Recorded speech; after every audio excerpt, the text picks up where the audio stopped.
Welcome to Lose the Veil, Season 2, Episode 2. My name is Solar, and I am here with the crew. Hey everyone, I'm Stephanie, also known as Soli. I'm Bonnie. Hello, this is Gene. I'm Leslie, and I am your host. This is a continuation of our God conversation from our last episode. Enjoy. But the other aspect too about God was really getting to the point, because God was always a man. So how do you now fit in with God being a woman? I feel people are really comfortable when we say Mother Earth, and there's just something that's like human being, like we seem to hesitate about when considering God to be a woman. Or what if God was a woman? Or why did I learn God is a man in the first place? If I spoke another language, would God be different? Am I wrong if I see or I could relate to God being in the trees, or God being in the sky, or God living in all of these places where I live and in me? What happens when somebody says, I am God? Why do people get so afraid of that? The Bible says it. We are gods. Let's say it. Yeah. You know, they say the angels are androgynous, right? That means they're either both of them or both of them combined. So maybe that's the way God is. Some of the definitions that we came up with kind of solidify that. You know, the creator aspect of God and the intellect aspect of God, but they're both in the same place, so you can't really separate. It was when you were talking about how excited you are, and just thinking about how far or how wide my lens has gotten, and as far as viewing, what God is, my connection to being spirit and to my divinity and all that. It's not like this separate, like in this specific category boxed out thing. And I think when I was younger, that's what it felt like. It felt like there was a place for God and spirituality in its own like separate space. And then there was a place for like your health and physically, and then there was a place for things that you have to do, your responsibilities. Now I feel like God is at the center of everything. And even though I was taught from the beginning, put God first and then the rest will follow, I didn't know what that meant. And now to me, I'm like, oh, okay, it's that there is nothing without that. I'm nothing without acknowledging the God in me. And so that part is exciting to me too, the whole aligning the body and spirit, that whole alignment that's happening now for so many more people too, like on a deeper level, on a more profound level. Just the idea of not having it be some separate other thing that outside of us, or outside of just like our being. I remember one time I was talking to my partner. I forget what we were talking about. He said something along the lines, because I don't want to put words into his mouth, but something along the lines of like, but that's like spirituality, and I'm talking about this, and I'm just like, but spirituality is everything. So for you to tell me that, oh, but this is this and not spirituality, that doesn't make any sense to me. Yeah. We've done that for so long. Yeah, like that's where we've been, that keeping it as this separate thing. It's not separate. And our lifestyles and the system sets it up that way too. For us to be distracted from where that energy is in everything. So that's really quite profound. That's really great. Yeah, that you're able to do that. Yeah, because that's where our power is, right? Like going back to the fear and using that as a means for control and all that stuff. All the distortions that we've been taught over time and that have been passed down over generations, that was all just to strip us of our power. That's really all it is. Like, for you to think that spirituality or to be a spirit vibrating, right, is not something that's continuously always happening, right? That's right. Every breath you take, it's always there. For you to believe that that's not the case, or to not know that is for you to be disempowered. Very well said. I also want to add that we are here to have different perspectives is how I feel too. So like the way that things are set up, like you said, where some people are disempowered, and that's also part of it. What does it feel like? What does that look like? We're all on different levels, and sometimes we could get stuck on like trying to wake people up, right? Like, oh, this is how, and let me show you, and so that doesn't seem right to me. Everyone comes to it at their own time, And so, when it's good for them. yeah. Yeah. Definitely. That's Definitely. I used to think in terms of everybody came down here to have an experience, and they decide what experience they want to have. And when they're finished experiencing everything, that's when they'll go back. So we can't really say that just because you experienced that you want to live this way, and I experienced that I want to live this way, that the way I want to do it is wrong, and the way you want to do it is wrong. You can't say that. You just can't say that. Yeah.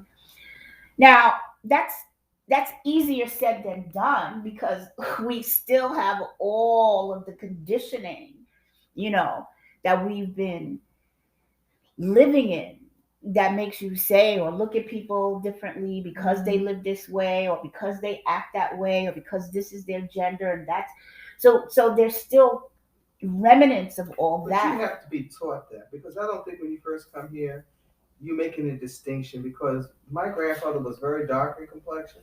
My grandmother was very fair in complexion. It didn't make a difference to me as a child. They were just who they were. It's when you get out into the world and people start putting all those conditions on Well, things. that's what I'm talking about. The Yeah. conditions. We don't come into the world that way, but we grow up and we become ingrained with a lot of that stuff, whether we want to acknowledge it or not, and it's from those places that we begin to form our own relationship to those things that they ingrain in us, and then it's like hell trying to get rid of that crap. School. Church.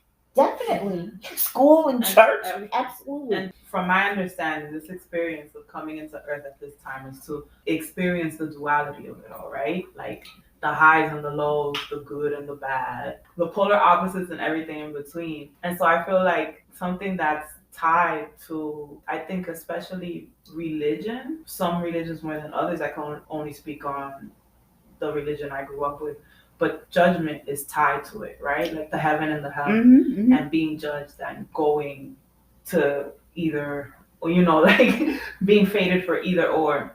For me right now, my focus is to find myself somewhere in the middle of that. There's judging something as far as like making a call, as far as using your intuition, and you make a call as to like, what am I gonna do now, or what should I get close to that person? Those kinds of judgment calls, right? There's that kind of judgment, and then there's like judging for the sake of judging, which is what you were saying before, which is what we're taught to do, and that's the judging I'm talking about. I'm actively working on, and it'll probably be the rest of this lifetime that I'm working on not judging. Doing that. Yeah, absolutely. I'm not doing that. I'm Absolutely. only using judgment as a call for my well-being, but not just judging for the sake of judging, because that's automatically what my mind wants to do.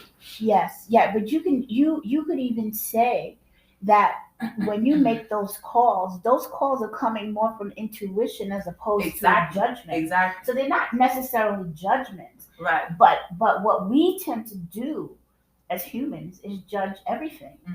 And that is that's a lot of work. Right. Yeah, that's a lot of work that we have to get rid of and really, really really do that. And so even what Bree was talking about before, about like not judging anyone for where they're at. Like everyone is where they are. Like not judging yourself for where you are, for what you're experiencing, for what you believe, and all of that. Like everyone is where they are, and that to me that's something that I have to keep reminding myself for myself, especially. Absolutely.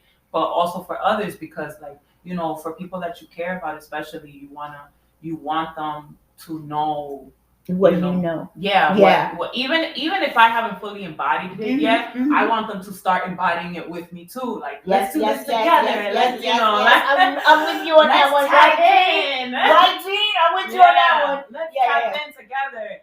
But some people don't want to tap in or can't seem to, figure out how to start, in spite of all that you offer from what you know, right? Mm-hmm. Or from what you've experienced. And that's okay. And we so gotta make it okay. I have to keep reminding myself that it's completely fine wherever anybody's at is completely fine. Mm-hmm. Because we didn't come here to judge each other, nor did we come here to be judged, and this is, I don't even consider this a belief. This is what I know. Nor God isn't judging me. God is not judging me. he's just like there was there's a nursery rhyme. Leave them alone and they will come home wagging their tails behind them. That's it. Whatever you need eons to get back to me, that's fine. I love you anyway. So incomplete. I mean, not incomplete, but so complete, so unconditional. End of story. For us to be able to get to that same space too. Mm-hmm. This is what we chose. My perspective is that everything that we're experiencing now is something that we chose, either consciously in our living this life, or before we even came into this life and this timeline. Like, this is what we chose. So, and that's a hard thing to wrap your head around sometimes when really heavy stuff happens, Yeah. But it's what we chose for the sake of, our expansion and our learning and our feeling, because emotions is like a big part of being here on earth. Like, we came here to feel, and so we joke around a lot about how much we cry and how sometimes it's annoying to just feel things so deeply, and at the same time, it's, if I'm really if I'm really seeing it for what it is, and if I want to judge it, right, then it's a gift, right? Yeah. I'm gonna judge it positively, because it's allowed, it's deepened every experience that I've had. You know what I'm saying? And it's allowed me to be present in a lot of experience that I might not have otherwise been in. So this is the place that a lot of us have to go. This was the thing that was kind of, when you think about the divine feminine, the divine feminine brings the feeling aspect that we have been drummed out of experiencing. So this society makes you take a pill. You don't want to feel the anxiety, take Xanax. You don't want to feel the pain, take a painkiller. You don't want. So it has done everything to numb that aspect of ourselves. And it doesn't deal with the issue. It doesn't deal with the feeling. And that's where we are. That's the gift of the divine feminine coming right back right now, is because, and I sent something, I think a couple of days ago, where Greg Braden, he put in his thing that every single emotion has a biochemical reaction in your body. So think about that. We know that as massage therapists, but think about that. So every emotion that you have ever felt and decided you wanted to squash it is trapped in that body somewhere and is about to wreak havoc. So the reason this healing and massage stuff, you access that body, bring that stuff to the surface so you can let it go. So, but what I find interesting too, is like coming from the school that Jean and I come from. So, I'm dealing with this little thing here in this building. And every time I get excited, calm yourself down. Don't want to have a heart attack.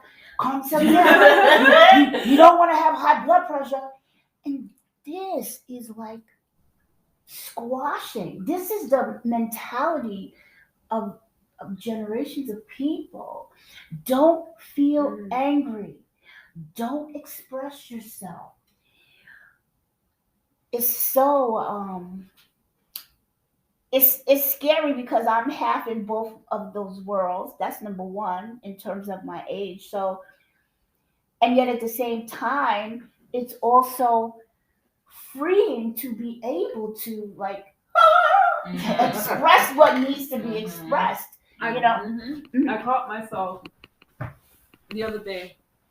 I was getting really excited about something. I don't remember what. And then I was like, why are you getting so excited? Like relax. You don't even know if this is going to happen. And then I was like, but it feels good to be excited. Like, why am I not letting myself be excited? yeah. And I was like, I'm going to be excited about Right. that. Because it's not about whether or not it happens. It's about feeling the Excitement. excitement. Yeah. You know? exactly. And that's the funny part, because you're not taught that you're taught that it's about end game, like what's the goal, what's the outcome, right? As opposed to when people talk about, oh, it's not the destination, it's the journey. But what does that actually mean? You know what I'm saying? Like, oh, it's about the process. What is the process? The process is feeling. That's the process. That's really that's what colors everything as a good time or a bad time. Thank you for joining us. Have a wonderful day. Our next episode will be on life force, pleasure, and how that relates, or if we relate it to God. Toodles!